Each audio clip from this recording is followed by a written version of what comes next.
the island does not welcome you.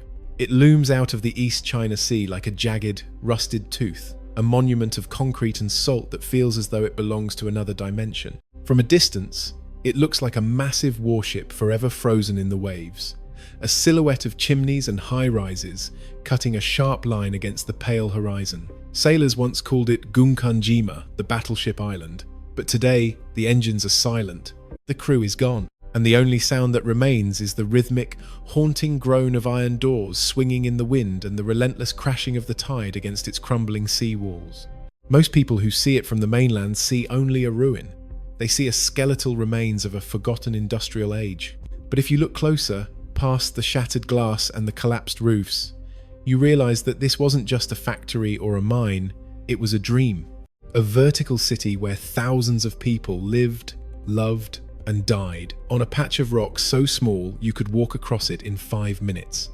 At its peak, this was the most densely populated place on the planet, a concrete pressure cooker where humanity was stacked floor upon floor, reaching toward the sky because there was nowhere else to go. But there is a reason Japan spent decades trying to let the sea swallow the memory of this place. Beneath the pride of its industrial achievement lies a shadow that the official brochures prefer not to mention. It is a story of incredible wealth and agonizing suffering, of a community that felt like a family and a prison that felt like a tomb. To understand why this island is now a ghost, we have to go back to a time when the world ran on black gold and when the men who dived into the darkness beneath the ocean floor were the kings of the Japanese economy. The story begins in the late 1800s, during the Meiji Restoration, a time when Japan was desperate to catch up with the Western world. They needed fuel, they needed power, and they found it here, buried deep beneath the seabed of the Nagasaki coast.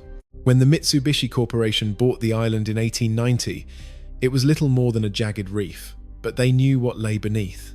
Vast, rich seams of high-quality coal stretched out for miles under the ocean floor, waiting to be pulled into the light. To get to it, they didn't just build a mine.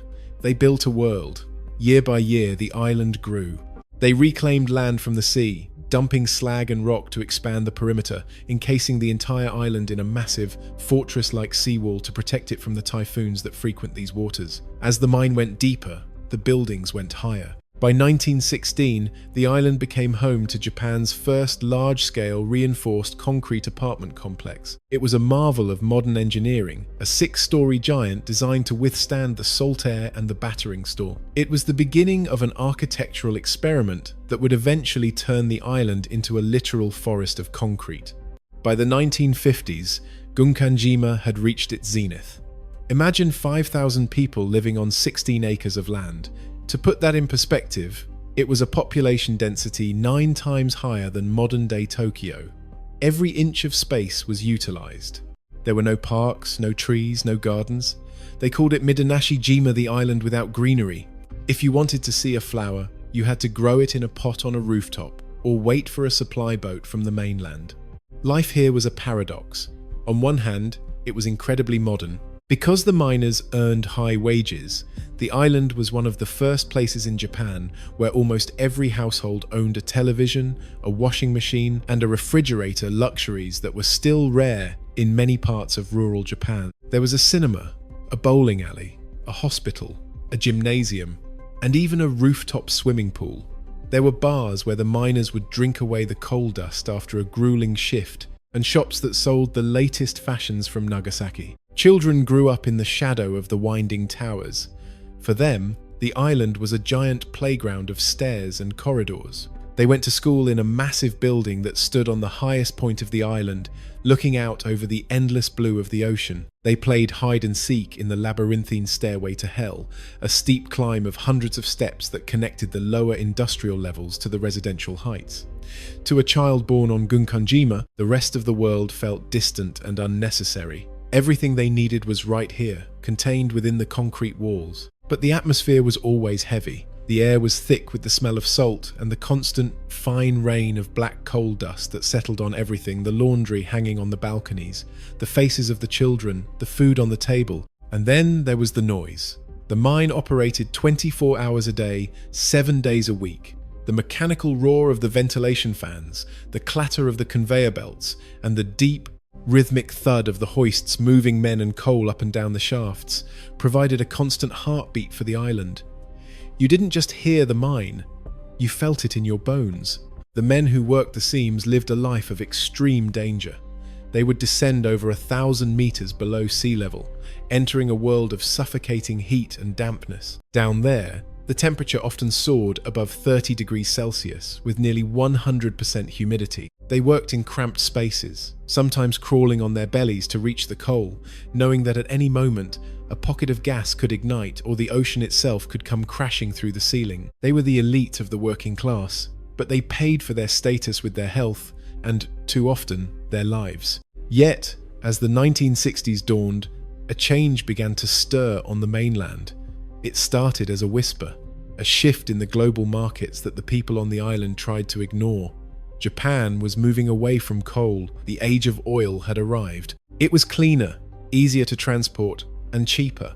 One by one, the coal mines across the country began to flicker and die. The residents of Gunkanjima watched the news with a growing sense of dread. They were a community built on a single foundation, and that foundation was starting to crack. But what happened next changed everything. It wasn't a slow fade or a gradual migration, it was a sudden, violent end. In January 1974, Mitsubishi officially announced the closure of the mine. The announcement sent a shockwave through the apartment. Within weeks, the evacuation began. The company offered jobs to the miners in other sectors, but they had to leave immediately. The departure was frantic. Because the ferry space was limited, families were told they could only take what they could carry. They left behind the lives they had built over generations. They left televisions still sitting on stands, sewing machines in mid-stitch, and children's toys scattered on the tatami mats. They walked away from their homes as if they were just going out for lunch, leaving the doors unlocked and the calendars still turned to April 1974. In the span of just 3 months, the most densely populated place on Earth became a tomb. The fires in the boilers were extinguished, the ventilation fans stopped spinning, the lights went out, and for the first time in nearly a century, Gunkanjima was silent. The island was left to the mercy of the sea. But as the years passed and the concrete began to rot, people started to ask questions. They began to look back at the history of the island not just as an industrial marvel, but as something darker. They began to talk about the years during the Second World War, before the televisions and the rooftop gardens, when the island wasn't a choice for everyone who lived there. They began to speak of the shadows that Mitsubishi and the government had hoped would remain buried in the flooded shafts of the mine. It was a mystery that would remain hidden for decades, protected by the crashing waves and the no-entry signs. But as the buildings began to collapse, the secrets started to leak out of the ruins. The world was about to find out that the ghost island had a much longer memory than the people who abandoned it. Underneath the ruins of the battleship, there were ghosts that refused to be forgotten, and their stories were about to challenge everything Japan thought it knew about its own history. To tell the story of Gunkanjima only as a tale of industrial progress is to ignore the ghosts that scream from the cracks in its foundations. For decades, the official narrative focused on the camaraderie of the miners and the miracle of the concrete city. But there is another name for this place, one used by those who were brought here against their will, the prison island. During the dark years of the 1930s and 40s, as Japan's imperial ambitions expanded across Asia, the demand for coal reached a fever pitch. The mines needed more bodies, more hands to claw at the earth, and the local workforce wasn't enough. This is the chapter of the island's history that remained buried for the longest time. Thousands of conscripted laborers from Korea and China were transported across the sea and forced into the shafts. For them, Gunkanjima wasn't a modern marvel or a land of high wages. It was a hell of salt and soot. They were housed in the most cramped, damp corners of the island, separated from the Japanese families by high walls and barbed wire.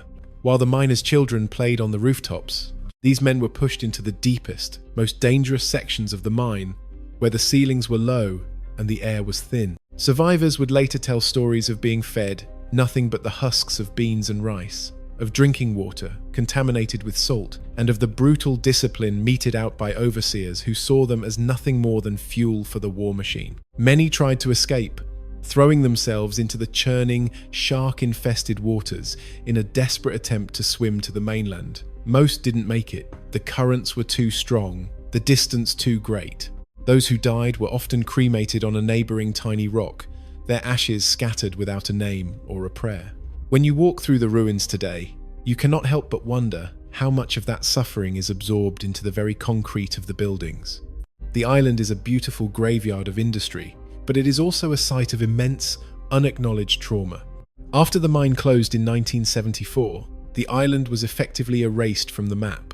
For over 30 years, it was a forbidden zone. The government and Mitsubishi restricted access, citing the extreme danger of the collapsing structures. But silence also served a purpose. It allowed the memory of the labor camps to fade.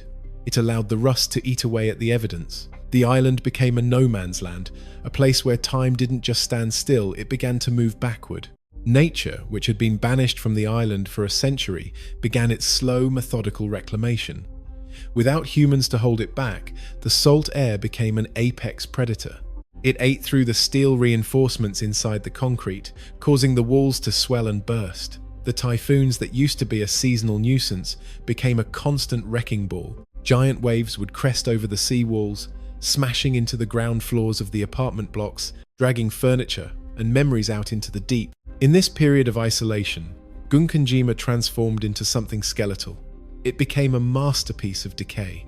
Urban explorers, risking arrest and the very real possibility of a building collapsing beneath them, began to sneak onto the island at night. They brought back photographs that looked like they were taken after an apocalypse. They found rooms where the tatami mats had turned into thick moss, where newspapers from 1974 were still readable on the floor, and where a child's shoe sat perfectly preserved on a windowsill, waiting for a foot that would never return. These images began to circulate, sparking a global fascination with the ghost island. It wasn't just the history that drew people in, it was the sheer, terrifying beauty of seeing what happens to our world when we simply walk away. Gunkanjima became a mirror, showing us the fragility of our own cities. It proved that no matter how much concrete we pour, no matter how high we build, the earth is always waiting to take it back. By the early 2000s, the Japanese government faced a dilemma. They could either let the island continue to crumble into the sea until it disappeared entirely, or they could embrace its status as a cultural icon. In 2009, a small portion of the island was finally opened to tourists. Specially built walkways allowed visitors to see the ruins from a safe distance, though the vast majority of the city remained strictly off-limits. But the opening brought back the old ghosts. When Japan applied to have Gunkanjima recognized as a UNESCO World Heritage Site, it sparked a fierce international debate. South Korea and China protested, arguing that the island's industrial significance could not be separated from its history of forced labor. They demanded that the full story be told, not just the story of the coal and the concrete, but the story of the men who died in the dark. For a time, the island became a pawn in a larger geopolitical struggle. The Japanese government eventually agreed to acknowledge the harsh conditions some workers faced, but the tension remains palpable. When you take the tour boat today, the guides speak eloquently of the engineering feats and the bravery of the miners. They point out the apartment blocks and the school, but the areas where the forced laborers lived are often left out of the narrative, hidden behind the crumbling facades that the tour path doesn't reach. It makes the experience of visiting Gunkanjima feel incomplete, like a book with the middle chapters ripped out. You stand on the edge of this concrete forest, feeling the wind whip off the ocean, and you realize that the silence of the island is not just a lack of sound, it is a presence. It is the silence of things left unsaid. As you look up at the stairway to hell, you see two different histories overlapping. In one, a young Japanese miner is climbing the steps to his apartment, tired but proud, looking forward to a cold beer and a night with his family. In the other, a conscripted laborer is dragging his broken body up those same steps, knowing he may never see his home again. Both stories are true, both stories are written into the stones. And the island, in its indifferent, decaying majesty, holds both of them in its grip. Today, the decay is accelerating. The authorities admit that it is impossible to save the entire island. The cost would be astronomical, and the salt air is too aggressive. They have chosen to stabilize certain key buildings, but the rest are being left to fall. Every year, a bit more of Gunkanjima vanishes. A balcony collapses here, a roof caves in there. The island is literally shrinking, returning to the sea that it was stolen from over 100 years ago. This creates a sense of urgency for those who want to understand it. We are the last generations who will see Gunkanjima in this state. Soon, the battleship will lose its superstructure, the high-rises will become mounds of rubble, and eventually the sea will wash over the ruins until only the jagged reef remains. But as it disappears, the mystery only seems to grow. Why are we so drawn to this place? Why does a pile of rotting concrete on a tiny rock in the ocean capture our collective imagination? Perhaps it's because Gunkanjima represents the ultimate endpoint of our industrial obsession. It is a cautionary tale written in iron and dust. It shows us that we can build a world of incredible complexity and wealth, but if it is built on a foundation of exploitation, or if it relies on a resource that will eventually run out, it is destined to become a ghost. But there is a deeper, more personal level to the island's haunting. When you look at the remains of the schoolhouse, you see the chalkboard still hanging on the wall. You see the skeletons of the desks. You realize that for the people who lived here, this wasn't a World Heritage Site or a political controversy. It was home. It was the place where they took their first steps, where they had their first kisses, and where they said goodbye to their parents. For the former residents, the island isn't a ghost, it's a memory that is being physically erased by the element. They visit the island on special charter boats, looking at the ruins of their old windows through binoculars. They see the rooms where they once shared meals, now filled with the debris of decades. They are the only ones who can still hear the voices in the wind, the sound of the children's laughter echoing in the courtyard, and the deep, low hum of the mine that never stopped. For them, the tragedy isn't just the history of the island, it's the fact that they can never truly go back. The survival of Gunkanjima is a race against a clock that has already run out. Engineers who study the site today admit that the island is in a state of terminal decline. The concrete used in the early 20th century was a new, experimental material, and it was never designed to endure 100 years of saltwater saturation without maintenance. The steel skeletons inside the walls are rusting, expanding, and shattering the very structures they were meant to support. To truly save the island, Japan would have to spend billions of dollars, essentially rebuilding every skyscraper from the ground up, a task that is both physically impossible and ethically complex. And so, we are left to watch it die. But as the physical island crumbles, the metaphor it represents only grows stronger. Gunkanjima is not an anomaly, it is a prophecy. Across the Japanese archipelago today, there are thousands of towns and villages facing a similar, albeit slower, fate. The shutter towns of the countryside, where the shops are permanently closed and the only residents are the elderly, are the modern-day echoes of this ghost island. Japan's population is shrinking, its youth are migrating to the neon lights of Tokyo and Osaka, and the industrial giants that once fueled the nation's growth are leaving behind hollowed-out shells of communities. In this light, Gunkanjima is simply the most dramatic version of a national reality. It is a preview of a world where humanity has retracted, leaving behind the artifacts of its ambition for the weeds and the waves to claim. When you stand on the mainland and look out at the silhouette of the Battleship Island, you aren't just looking at a lost coal mine. You are looking at a monument to the temporary nature of everything we think is permanent. We build cities that we believe will stand for 1,000 years, but Gunkanjima proves that it only takes a few decades of silence for a metropolis to become a tomb. There is a strange, unsettling irony in the way the island is marketed today. It has become a backdrop for blockbuster movies and a must-see destination for dark tourists. It is celebrated as a Meiji Industrial Revolution site, a symbol of the grit and determination that made Japan a global power. But this polished version of history often feels like a mask.